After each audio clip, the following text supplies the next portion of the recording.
Only 9 wildfire victims have been identified out of 111 recovered so far. The most recently identified were between 71 and 90 years old. So that means hundreds of families are still in an agonizing wait for information. And agonizing is a word here, as a crew search through the debris.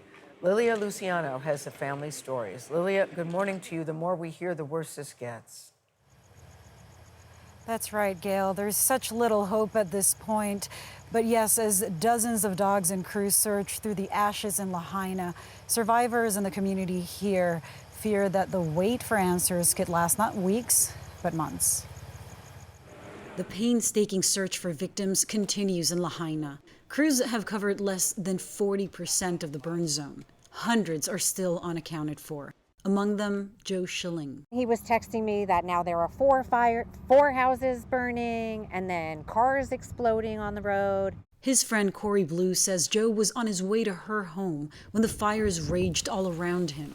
I said, try and get out. He said, we can't get out, we can't see, we can't breathe. It hurts to breathe outside. Blue believes her friend died in the fire trying to help others evacuate, but his remains have not been found. Everybody loved Joe. He was the go-to guy, had a really, really, really big heart. Family members from across the island and beyond have been giving DNA samples for authorities to identify the more than 100 remains found in the wreckage of Lahaina. Many have turned to an online spreadsheet with thousands of names for updates on missing loved ones. It's not accurate. Clifford Abahai flew in from California to help find his 98-year-old grandmother, Louise. Twice, the online list noted that she was found, but he says upon checking with family, that wasn't the case. Do you still have hope? Yes.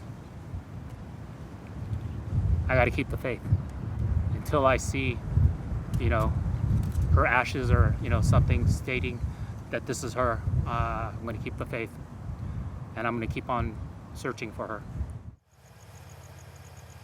Sadly, we've learned that one of the 3 victims who were identified last night was Virgie Dofa, 90 years old. She is the other relative that Clifford had been searching for. He told us that she was always with his grandmother, that they were best friends. Nate. Seems like so many people are a long way from closure as they look for their family members. Lilia, thank you.